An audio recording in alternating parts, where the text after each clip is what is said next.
gustaría, no va a poder ser un análisis muy risueño de la realidad. Estamos viviendo un sobresalto excepcional, el drama es grande, se ha incendiado la región, los problemas de todo tipo, las amenazas económicas que se ciernen, las amenazas también respecto a la cadena de suministros, etcétera. Todo el mundo está muy preocupado al respecto, como pueden ustedes ya saber muy bien. Incluso diría que asustados, diríamos. Pero sin embargo observo un pequeño detalle, solo quiero decir dos cosas en torno a la guerra. Una, que a pesar de todo el colosal estrago que esta guerra está significando, miramos a España, igualmente observamos el paisaje pues que se anuncia inestable, enormemente inestable. No sabemos si Pedro Sánchez, a pesar de su extraordinaria capacidad de resistencia, aguantará hasta el 27, creo que sí. No sabemos en el 27 qué ocurrirá, él seguramente, pues al observar que además su nombre está adquiriendo ya un vuelo muy grande en todo el mundo, pues a lo mejor llega macizado políticamente mucho más de lo que ahora está. En todo caso, no parece fácil que vuelva a poder reconstruir en fin, la mayoría de investidura que obtuvo, entre otras cosas porque a su izquierda, como saben ustedes, con una perseverancia absolutamente admirable, pues todos los grupos a su izquierda se van suicidando sistemáticamente sin terminar de rematarse del todo, pero casi. Con lo que eso tampoco parece muy claro. La figura de Pedro Sánchez es un enigma siempre, más ahora y más en este momento en el que de aquí a septiembre cualquiera sabe qué tipo de envergadura ha podido adquirir. Que digo, en Europa es un personaje de gran notable importancia, y no solo entre los sectores de la socialdemocracia, porque digamos que ha sido el que ha representado la dignidad europea. Digamos, para poner un ejemplo, lo que Dominique de Villepin hizo en el año 2003 en el Consejo de Seguridad de Naciones Unidas, cuando con aquel discurso, en el momento de la guerra de Irak, puso voz europea a un pensamiento que era la doctrina en la que creíamos, ¿no? Ahora parece que ha sido Pedro el que ha hecho eso, y también eso le está dando un gran vuelo, está descolocando mucho a determinadas políticas, al ver que sus opiniones públicas pues están entendiendo cosas que allí no están ellos haciendo, y por eso digo que queda el enigma de ver hasta dónde puede llegar Pedro Sánchez, cuya capacidad de flotación es muy extraordinaria, pero en todo caso nos espera un tiempo inestable, porque aunque se diera lo que parece pronosticable, que es la victoria del Partido Popular y gobernar con el apoyo de Vox, pues estaríamos en un momento de inestabilidad seguro, porque solo haría que pues, hacer más tensa todavía la polarización. Asunto el de la polarización, que a mí me parece terrible, no solo porque envenena a la sociedad, sino, sobre todo, porque hace imposibles los acuerdos. Y sin los acuerdos hay un porcentaje enorme de cuestiones que no se pueden hacer, Son imposibles. España está llenando su desván de reformas pendientes porque son reformas que solo se pueden abordar con acuerdos y no se pueden hacer acuerdos. Si no hay acuerdos, no hay reformas. Si no hay reformas, seguimos llenando el desván de asuntos allí. Y eso va a seguir manteniendo posiciones de inestabilidad o difícilmente despejando con dificultad el camino del futuro, porque, como digo, vamos a estar con una sociedad muy tensionada desde el punto de vista político, y esa tensión política va a hacer cada día más difícil los acuerdos, que son imprescindibles. Por cierto, si Vox va a participar de una manera o de otra en el apoyo del Partido Popular, es algo que no sabemos. Bueno, Vox tiene que elegir entre la virginidad o el matrimonio y tendrá que saber si finalmente hace una cosa o la otra, pero haga una cosa o la otra, yo no tengo la más mínima duda de que el Partido Popular va a llegar a gobernar con ellos y que eso posiblemente va a cargar de una gran tensión esto. Para Euskadi, dadas los puntos de vista que maneja Vox sobre las cosas, pues realmente no puede nunca ser una buena noticia para quien no cree en el concierto económico, para quien tiene una mirada como la que sabemos que tiene sobre nuestro país. Usted de la resiliencia de Pedro Sánchez, del Partido Popular, de Vox, le preguntan, ¿conoce usted a Feijóo? ¿Qué opina de él? Y si ve al PNV pactando con un PP arrimado a Vox. El PNV, por cierto, Aitor Esteban, que está presente con nosotros aquí. Hombre, a mí el Partido Popular me parece un partido muy respetable, como es natural. No tengo mucho que decir. A Núñez Feijóo le conozco hace muchos años, de cuando era... A mí esperaba más de él, sinceramente. Pero también quiero ser comprensivo. Haber venido a vivir a Madrid, en el momento en el que ha venido a vivir a Madrid, con las decisiones de Madrid, posiblemente le han pillado descolocado para la costumbre que él tenía de vivir la gestión de una forma mucho más apacible, más serena, con unos medios de comunicación más serenos y apacibles, en mayorías absolutas casi integradas en el paisaje. Yo creo que estaba acostumbrado a una visión de la política más placentera hasta que entró en la jungla y creo que eso lo ha descolocado. A mí me ha desconcertado bastante, me ha parecido... Creía que era más, sinceramente, creía que era más. Pero bueno, tampoco creo que haya que hacer esa exageración. Yo recuerdo un día, has mencionado el PNV de Arzallus, cuando llegó al gobierno decía, Aznar no tiene carisma. Me dijo, Abilondo, cuando salga en el telediario con un letrero abajo que ponga José María al presidente del gobierno, ya verás qué carisma se le pone. Entonces, y respecto a qué posibilidades le veo hombre, en principio, las posibilidades de acuerdo del PNV con el PP, todas, porque otras veces se ha podido dar. Lo de Vox es un problema, a mi juicio, muy importante, porque Vox no ha ocultado nunca sus intenciones. Y sus intenciones son absolutamente devastadoras para el planteamiento de cualquier nacionalista vasco. Y no sé cuál es el viaje que va a hacer Vox, porque antes decía que tiene que elegir entre la virginidad o el matrimonio. Es decir, o quedarse fuera a verlas venir o entrar a torear a la plaza. Pero también va a tener que ver cómo se las apaña para moverse en los terrenos en los que, si se mete la gobernación, se va a tener que ver. Y no lo sé. Yo creo que ellos tampoco lo saben. En el fondo, les gustaría no entrar en ningún sitio, poder ir acumulando cosas mientras los demás se queman en la gestión, pero ahora parece que quieren entrar. El atractivo, no lo sé. Me parece que con el Vox actual, con las cosas que el Vox actual tiene, el PNV va a tener seguramente muchas dificultades para poder llegar a un acuerdo con el PP. Pero como creo que la política establece acuerdos cuando son necesarios establecer, a lo mejor se llegarían a establecer desactivando no sé de qué manera Vox. Pero a mí, en principio, me parece prácticamente imposible ahora. Creo que no pone mala cara Aitor Esteban. Puede ser, por un lado, el hecho de que estamos familiarizándonos ya con las zozobras, hemos encadenado una tras otra en los últimos tiempos mucho, o, en segundo lugar, tal vez por algo que a mí me parece fundamental y que es, a mi juicio, el centro de lo que yo les quiero contar a ustedes, y es que estamos interiorizando que la incertidumbre está aquí ya como parte de la normalidad y para mucho tiempo por delante. Diríamos que la guerra está constituyendo la incertidumbre en su fase aguda. Pero todos sabemos que incluso antes de la guerra y cuando acabe, a no ser que acabe en una hecatombe, seguiremos instalando en la incertidumbre, que será la incertidumbre crónica. Y esto es lo que yo quisiera compartir con ustedes. Estamos siendo convocados a nuestra actividad, cada cual a la suya, en un momento que va a ser pedregoso, va a ser difícil, pero no porque haya una guerra, sino aunque acabe. Porque tal como están ahora las cosas, todos los elementos que nos afectan, todas las instancias, todo está en este momento viviendo tiempos de extraordinaria inestabilidad y además con muy poco horizonte de clarificación. Todo, podemos ahora repasarlo y verán que todo está pillado entre dos aguas, en ambigüedades enormes, en enorme dificultad para saber hacia dónde vamos a ir. En ese territorio vamos a vivir, en ese territorio vamos a trabajar. En ese territorio estamos ya teniendo que invertir o no, los empresarios, innovar o no, enfrentarnos con estas cosas. Y ahí estamos además asistiendo a una perplejidad que todos reconocemos en nuestra vida. No estamos teniendo ahora mucha claridad para saber cómo hemos de invertir los ahorros si hemos conseguido tener algunos. No sabemos cómo educar a nuestros hijos. Estamos metidos en la convicción de que está sacudiéndonos una oleada extraordinaria, la de la guerra en su fase aguda e incluso después en una fase crónica, en cualquiera de los ámbitos. A escala mundial, por supuesto, por lo que estamos viendo ahora, la llegada casi sin disimulo de la ley de la fuerza imponiéndose de una manera absoluta, imponiéndose hasta el fracaso, porque la última cosa que quiero decir sobre la guerra es que se ha dicho mucho que es ilegal, se ha dicho mucho que es una locura, pero se ha dicho menos algo que se empieza a decir en la prensa americana, que está siendo un fracaso. Está habiendo ya voces en los Estados Unidos que empiezan a decir cómo salimos de aquí. ¿Cómo se sale de este lío en el que nos hemos metido? Algunos dicen que nos ha metido Israel, no lo sabemos. ¿Cómo salimos? Y todavía de una manera un poco sigilosa, cada vez menos. Ayer ya el jefe de la oficina antiterrorista ya se ha marchado diciendo no había amenaza inminente, no sé en qué lío nos estamos metiendo.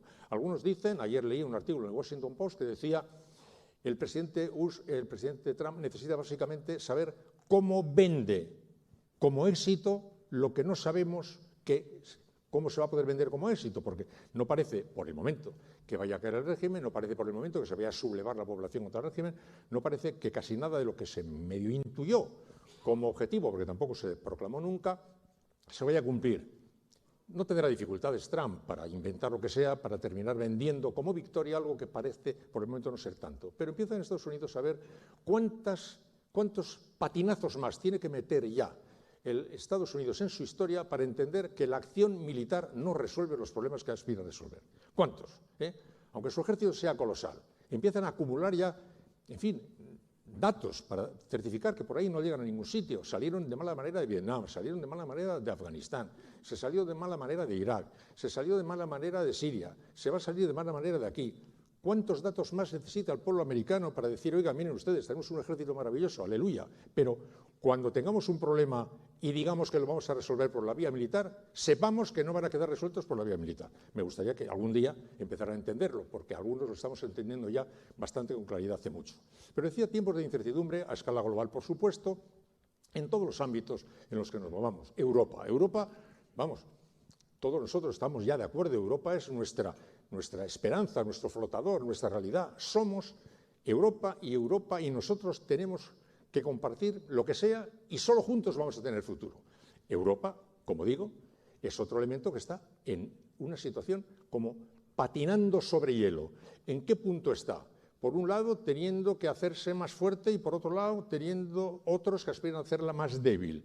Hay que optar. O jugar a converger o a diverger, a integrar o a desintegrar. Ahí ya sabemos líneas en cada país de la Unión Europea que están en este momento ya jugando oficialmente contra la Unión Europea. Bueno, ahí estamos en el centro de otra extraordinaria disyuntiva. La incertidumbre crónica. Miramos a Europa y no sabemos a qué atenernos. Nuestros líderes están dando una de cal y otra de arena constantemente, en una situación que en ocasiones nos ha degradado, humillándose de manera inexplicable e intolerable, e inmediatamente después avergonzándose de su propia indignidad para tratar de colocarse en otro sitio que no termina siendo ni el primero ni el último. Y estamos no sabiendo a qué carta quedarnos. ¿En qué situación exactamente va a terminar quedando Europa de este pulso entre dos grandes tensiones que están librando ahí? A todos los efectos. Mañana se celebra una reunión de la Comisión Europea. ¿Saben? La reunión de jefes de Estado y de Gobierno de los 27 en Bruselas. De ahí espero que salga alguna claridad, que no será definitiva, pero alguna claridad, porque estamos desconcertados permanentemente en los elementos que tenemos entre manos y en la doctrina que nos anima. Eso de que Ursula von der Leyen se atreva a decir que no tenemos nosotros ya ningún sentido como defensores de unos valores que son la sustancia misma de nuestra actividad, de nuestra vida, diría, de nuestra vida incluso individual. Son los valores en los que hemos instalado nuestra manera de entender las cosas en la vida. De repente Ursula von der Leyen dice una cosa que me parece inexplicable, se avergüenza inmediatamente de lo que ha dicho y trata de luego de desdecirse, pero está ahí, está dudándose de que tengamos que jugar ese tipo de papel, al tiempo que seguimos sin saber muy bien a qué carta quedarnos en los asuntos ya más concretos. Bueno, llegó un momento que, saben ustedes, Europa externalizó la defensa, externalizó la industria, y bueno, deslocalizó empresas, entregó a Estados Unidos la defensa y ahora ha entendido que eso lo tiene que releer. Pero ¿cómo lo está releyendo? Por el momento, respecto a la defensa, 5%, porque lo dijo Trump. Por cierto, ¿por qué no dijo 7? ¿Por qué no dijo 4? ¿En base a qué dijo 5 y no 6 o 8 o 33? En base a objetivos que él tendría. Europa, en todo caso, aunque claro está que tiene que afrontar la defensa de otra manera, tendrá que pensar en algo más que en ver qué porcentaje más de dinero invierte en la defensa. En la Unión Europea hay 27 modelos de tanques, por ejemplo. 27 modelos de tanques. Bueno, en Estados Unidos hay 2. Aparte de subir un 5% o no el presupuesto de defensa, tendremos que hacer algo más para ver cómo articular, cómo coordinar, cómo hacer posible una defensa europea de verdad, que no consista solamente en que tengamos el 5% más de cosas. Y en eso ha quedado ahí. Algunos países dijeron que sí. Bueno, Timothy Artonas, que es muy genial, dijo, cuando usted esté ante Trump, hágase el muerto. Dijo. Bueno, entonces, eso parece que ha aprendido Meloni, que está haciendo eso mismo, colocándose en posición de yo no existo, y que le dijo que sí al 5%, como le hubiera dicho que sí al 55%, sin la menor intención de cumplirlo, y con la convicción de que ya veremos si eso se termina haciendo o no. Pero por el momento me hago el muerto. Bueno, pues en ese capítulo tan fundamental como el de la defensa, Esa incertidumbre crónica nos enfrenta con algo que no sabemos exactamente por dónde va y por dónde va a seguir yendo y qué artilugio defensivo finalmente vamos a terminar montando, que hemos aprendido, que lo necesitamos, porque seguramente esa es una reflexión que tenemos pendiente y que la tenemos que hacer sin ninguna duda, en la defensa como tarea colectiva. Esa es una misión que compete también a las sociedades, enfrentarse con esa realidad. En el capítulo de la reindustrialización, la Unión Europea quiere hacer un esfuerzo grande por ahí, pero ¿en qué punto exactamente estamos? Bueno, para ir un poquitín rápido, de la Unión Europea, un escenario central, determinante de nuestras vidas y que está ahora mismo en una situación de extraordinaria ambigüedad, entre tensiones muy fuertes de un tipo y de otro, y que, claro está, consolida la incertidumbre a la que yo me estaba refiriendo. Poco tiempo, así que le voy a pedir brevedad. Cambiamos de asunto ahora. Le pregunto por el final de ETA, porque nos preguntan por aquí. ¿Imaginó en algún momento que el final de ETA se produciría como se produjo y cuándo se produjo? Y casi 15 años después, ¿entiende usted por qué Bildu se resiste aún a reconocer el daño injusto causado? Hombre, yo creo que Euskadi tiene motivos para sentirse muy orgullosa del final de ETA. Y creo que tiene motivo para sentirse muy orgullosa de cómo está saliendo de ese trance. Insatisfactoriamente, sí. Todas estas dramas acaban siempre insatisfactoriamente, porque es imposible no pasar página de historia sin dejar flecos volando. Es imposible, imposible. En todos estos movimientos hay siempre actos finales de voluntad que hay que hacer, porque si no, no acabas las cosas. Pongo yo el ejemplo siempre de la Segunda Guerra Mundial. El ejemplo perfecto de una historia cerrada modélicamente. Los buenos son estos, lo malo ha quedado clarísimo, acreditado, juicio de Nuremberg. En Nuremberg se juzgó a 20 personas. Hay alguien que se crea que no está Alemania llena de gente con implicaciones que no fueron juzgadas, pero en un momento determinado la historia de esa vuelta.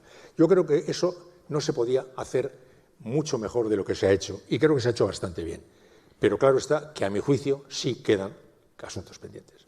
Ahí sí quedan algunos asuntos pendientes. Y Sortu digo más que Bildu, Sortu sabe perfectamente que tiene pendiente una aclaración que no hace. Puedo entender que no lo está haciendo ahora, puedo entenderlo, pero saben que lo van a tener que hacer. ¿Por qué puedes entender que ahora no? Puedo entenderlo porque, como te he dicho antes, que los capítulos se cierran dejando flecos en algún sitio, pues van quedando flecos por algún lado. Y quedan esos flecos de los que hicieron esos movimientos políticos en la dirección que lo han hecho, con servidumbres afectivas, personales, psicológicas, etc., que yo puedo entender. No estoy justificando nada, estoy comprendiendo. Pero en todo caso estoy diciendo que saben perfectamente que esa es una asignatura que tienen sin pagar y que se la deben a la sociedad vasca.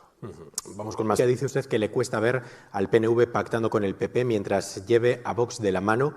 ¿Ve al PSE pactando con Bildu en las próximas elecciones forales y alternando el tablero político vasco? Aquí el señor Andueza también. Pues tampoco, tampoco. Tampoco. No, sinceramente no lo veo, ¿no? Yo, la formulación PNV-PSOE lleva muchos años funcionando a muchas escalas. Me parece bastante, en cierto sentido, bastante natural, representando. Pero por una razón, a mi juicio, muy sencilla, porque Bildu representa un modelo de sociedad distinto al modelo de sociedad del PSOE. Fíjate, el PNV y el PSOE tienen miradas completamente diferentes, pero no tienen una mirada diferente sobre el modelo de sociedad que quieren. O sea, el PNV quisiera una Euskadi independiente, pero como está, más o menos, esta sociedad independiente. Bildu quiere otra sociedad. Y yo creo que esa es la fundamental dificultad. No son solo los elementos de identidad nacional, los elementos de objetivo final, son modelos de sociedad. Y el PNV representa un modelo de sociedad que está muy integrado en el mundo en el que ahora estamos nosotros viviendo, y el PSOE representa un modelo de sociedad integrado en el mundo en el que ahora estamos viviendo. Y Bildu está haciendo un viaje, tampoco ha acabado el viaje, no sé, pero en el momento actual no ha concluido ese viaje, no está exactamente integrado en el modelo de sociedad que nosotros estamos ahora defendiendo.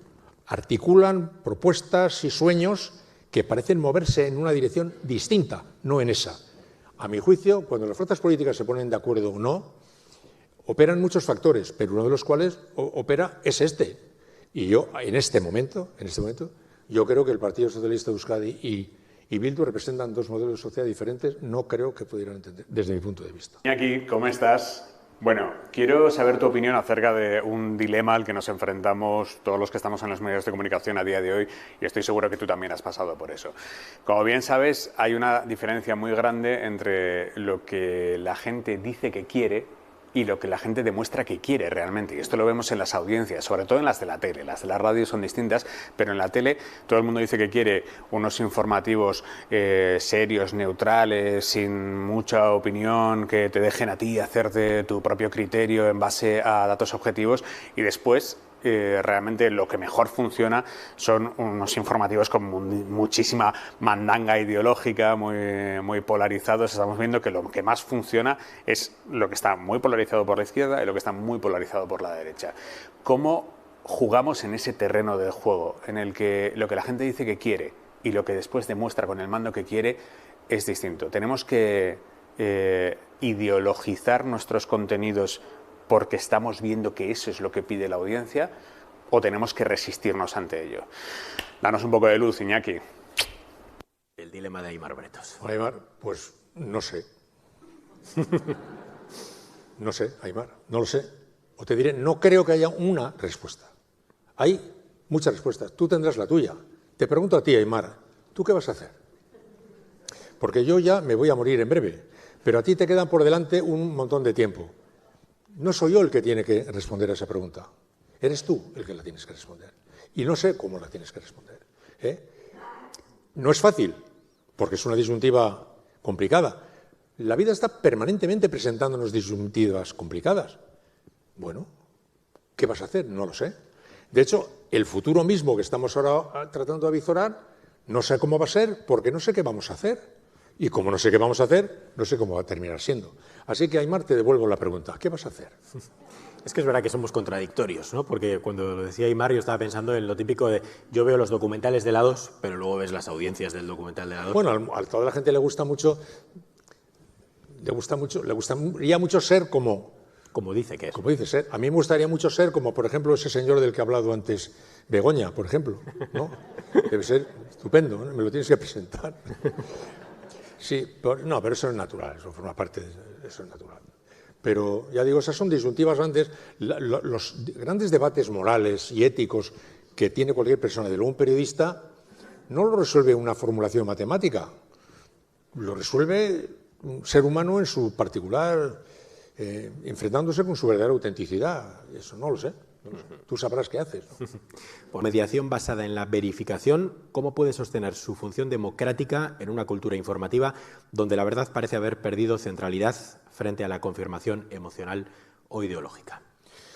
Bueno, ¿sabe lo que ocurre? Que haya muchos periodismos y muchas cosas. Antes, cuando había 4 periódicos, 4 radios o 4 televisiones, esto me estás preguntando, podríamos responderlo en ese ámbito, pero es que ahora hay 1.000 millones de señales, es que hay todo, hay de todo, absolutamente de todo, Y entonces, pues, hay quien va a prestar atención a los elementos verificados y hay quien no les va a prestar atención. Ahora, por ejemplo, la Unión Europea ha construido una especie de gran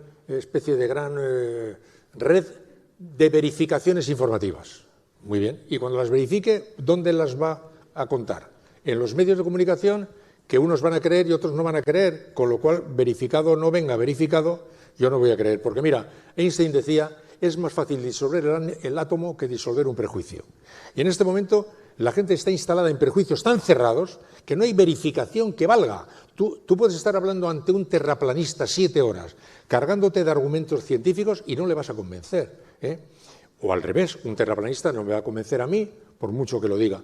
Entonces, la verificación es imprescindible, pero no es garantía de mucho, porque si tienes enfrente quien no te cree, no es inútil lo que tú vayas a hacer. Por tanto, se trata de construir, hasta donde sea posible, plataformas de credibilidad. La credibilidad se consigue, a mi juicio, es honestidad más tiempo. Digo más tiempo porque es imposible una carrera profesional que no tengas un historial de 4 o 5 meteduras de pata seguro y errores que has cometido y tal, ¿no? Pero si está honestidad más tiempo, termina dando una verosimilitud a lo que haces y le da credibilidad. Y entonces, esa es la tarea que hay que hacer. Yo no sé responder a esa pregunta genérica, porque la verificación, como digo, es imprescindible, para el que crea que es imprescindible la verificación, porque el que crea que ya lo sabe es igual que vengas tú con la verificación, no le vas a hacer mella para nada, ¿no? No es ahí la batalla donde está, aunque haya que hacer esas operaciones. La batalla está en que yo, persona individual, tú, persona individual, el blog que yo hago, si lo hago, el programa que yo hago, si yo hago, la empresa en la que yo trabajo, la empresa que yo dirijo, la empresa que tal, se ocupen de constituirse en plataformas de credibilidad absoluta para la gente, jugando limpio como nunca se ha jugado, con independencia como nunca se ha jugado, para tratar de ofrecerle en ese paisaje alborotado territorios a los que acceder para obtener la información que precisa. Es lo máximo que podemos hacer en este momento. Como antes decía la chica, que en el mundo esté embarullado, puede, claro está que puede y debe construir su universo de decencia, de honestidad, donde quiere construir su familia, sus hijos y tal. Pero si el mundo estará como sea, pero tú tienes, y así juegas tú la batalla, así juegas tú la batalla. Penúltima pregunta, Iñaki, que nos queda poquito tiempo. Pregunta que nos hace Óscar Garro, pero que advierte, la pregunta ha sido generada por las de nuestra audiencia. Ha lanzado usted un mensaje final de optimismo. ¿Usted conoce o tiene acceso a los principales dirigentes económicos del país, ministros, consejeros, CEOs y presidentes del IBEX 35? Si tuviera que asesorar a una empresa en este momento de incertidumbre, ¿qué le recomendaría? ¿Prudencia o audacia? Bueno, vamos a ver, optimismo, a mí la palabra optimismo y pesimismo me parece muy norteamericano, eso muy hollywoodense, no me gusta mucho. O sea, me gusta, esperanza me parece más mediterráneo, me parece más... Digo que en la incertidumbre, que quiere decir falta de certeza, alguien en el repaso de la incertidumbre parece observar solo el horizonte tenebroso. Yo no descarto el horizonte tenebroso, pero no descarto otro tampoco, porque todavía las batallas no están jugadas. El futuro no está escrito, nunca está escrito el futuro, aunque parezca que lo está. Y por tanto no estoy en absoluto, no tengo la certeza esa. No le llamaría optimismo, le llamaría esperanza, como la tengo en la vida, ¿no? Pero yo no sabría aconsejar a nadie, ni a mí ni a nadie, mucho menos a gente que tiene consejeros mucho mejores que yo. La administración de la prudencia y de la audacia, esa es una de las particularidades en las que se maneja muy bien el mundo del dinero. Cuando tú tienes 5 pesetas ahorradas, lo primero que los asesores te dicen cuánto quieres colocar en seguro y con cuánto quieres arriesgar. Y el audaz dice, yo arriesgo el 30, yo el 8, yo el 23, porque eso no se puede saber. Eso cada cual tiene. Lo que sí que me parece a mí fundamental es que en estas circunstancias donde mirando a donde se mire todo resulta amenazador y tenebroso, lo que hay que evitar es quedar derrotado por esa atmósfera y tratar de saber que a eso se le puede oponer la acción del ser humano. Eso es lo único que quiero decir. Ahora, me encontraría, si fuera asesor de todos estos, con alguno que fuera más audaz, con otro que fuera más prudente, o con uno que quisiera dosificar al 50-50, yo no lo sé. Pero creo que haría falta ambas cosas. Por ejemplo, antes decía, en un momento como este, yo si fuera empresario, yo no soy empresario, mi padre era un modesto comerciante, pero me he acostumbrado a saber que esa actitud que decía de organizador de espectáculos al aire libre, que tienes que comprar muchos corderos por si vienen los franceses a comprarlos, y a lo mejor luego no vienen, siempre tienes que apostar, pero en el juego de la apuesta, pues tienes que saber cómo manejas la prudencia. Si yo fuera empresario diría, claro que yo tendría ahora más precaución, pero no descartaría innovar. A lo mejor un poco menos de lo que pensaba innovar. Yo lo que no haría sería quedarme escondido debajo de la cama esperando a que pase, porque no va a pasar. Mira, si os digo, hace unos pocos años, en la zozobra del 2008 incluso, ¿os acordáis que decíamos... Parece que salimos del túnel, era una cosa muy habitual, ¿no? Que nunca entendía muy bien, porque cuando entras en un túnel siempre sales por otro lado, nunca sales por el sitio donde has entrado. Pero bueno, era habitual. Se ven brotes verdes, ¿te acuerdas? Brotes verdes. ¿Qué queríamos decir con eso? Que queríamos que había una normalidad interrumpida por una zozobra que terminaría desapareciendo para regresar a la normalidad. Bueno, ahora hay que entender que la zozobra es ya la normalidad, que queda, digamos, institucionalizada la incertidumbre, que vamos a tener que vivir en esa incertidumbre y, por tanto, la posición de decir esperemos a que se cierre el paréntesis para volver a nuestra normalidad, y para volver ya entonces sí a innovar, a invertir, a tal y cual. No, pero eso yo no creo que haya que decírselo a los empresarios. Yo no soy empresario, pero por lo que he conocido de los pequeños empresarios, los empresarios ya saben eso. O sea, ya saben que que pintan buenas y malas. Ahora lo que estamos es bajo amenazas muy graves, ¿no? Lo de la ley del más fuerte. Toda la historia de la humanidad es para mí la historia de la lucha entre la ley del más fuerte y la fuerza de la ley. Siempre la ley del más fuerte se ha impuesto. El ser humano ha ido oponiendo distintas resistencias a esa ley del más fuerte, empezó a verlas hace mucho, llegó un momento en el que se manifestaron de manera muy cuajada. La democracia es una respuesta verdaderamente redonda y contundente con la fuerza de la ley frente a la ley de la fuerza, que ya sabe que va a existir, pero que voy a tener yo aquí algún elemento de contrapeso. La fuerza de la ley y tal. Todas las películas del oeste tratan siempre de lo mismo. Es un poblado sin ley, donde alguien hace lo que le da la gana y aparece alguien con la esperanza de imponer la ley. Es un modesto sheriff, es un modesto juez, siempre la película es eso, siempre, todas son. Tratan de lo mismo. Va poco a poco andando, cada vez con más dificultad, y al final... Porque esa es la batalla de la historia de la humanidad, la batalla de la ley del más fuerte y la oposición que le va haciendo la fuerza de la ley. Ahora, la fuerza de la ley está queriendo ser derrotada. Las democracias se cansan, las democracias están cansadas. Y entonces hay que saber que eso es así para aceptarlo y pelear por eso. Mira, los partidos políticos, por ejemplo, no están entendiendo la importancia que tiene que dejen de jugar como están jugando en según qué batallas, porque están contribuyendo a la erosión de la idea de la democracia y de la fuerza de la ley frente a la ley del más fuerte. Ahora que la ley del más fuerte viene tan descarada insultantemente, ahora es cuando la democracia tiene que hacerse más fuerte y cuando las fuerzas políticas tienen que entender que, al margen de su batalla muy legítima por ganar un metro a tu adversario, tienes la obligación de colocarte en posiciones que te permitan hacer acuerdos, pactar, avanzar o poner resistencia a esa fuerza de la ley. Porque si no, la ley más fuerte se pasea imperial, sin ningún tipo de dificultad, ¿no? Porque ahora mismo hay, mira, de verdad, hay un montón enorme de problemas que no se pueden resolver sin acuerdos, no se pueden. Es que no se pueden, ¿eh? No es que no se puede. Innerarity, nuestro común y querido y amado Innerarity, lo ha escrito muy bien en su libro sobre la democracia y sus complejidades.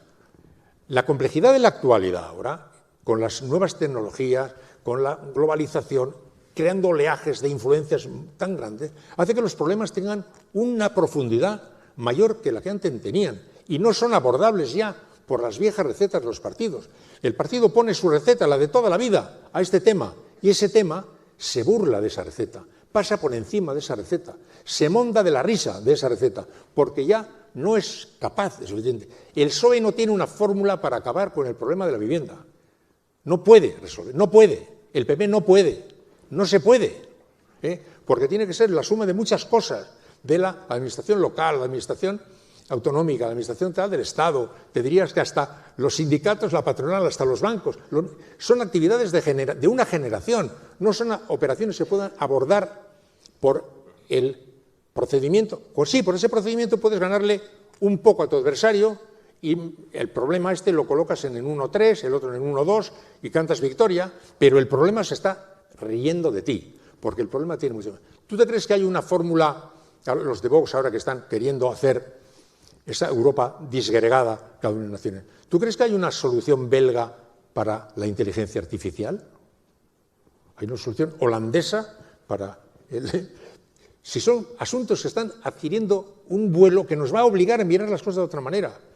Y eso es lo que me parece a mí que le debería a los partidos políticos obligar al tiempo que libran su legítima batalla por ganar a su adversario, entender que las democracia, herramienta capital que está mostrando un poco de roña, necesita ser más cuidada. Y que eso lo tienen que cuidar haciendo esfuerzos de anchura mental y de generosidad para entender que si no, va a seguir paseando lo que ahora parece que ya viene con claridad. La ley del más fuerte que no quiere límites, ¿no? Pues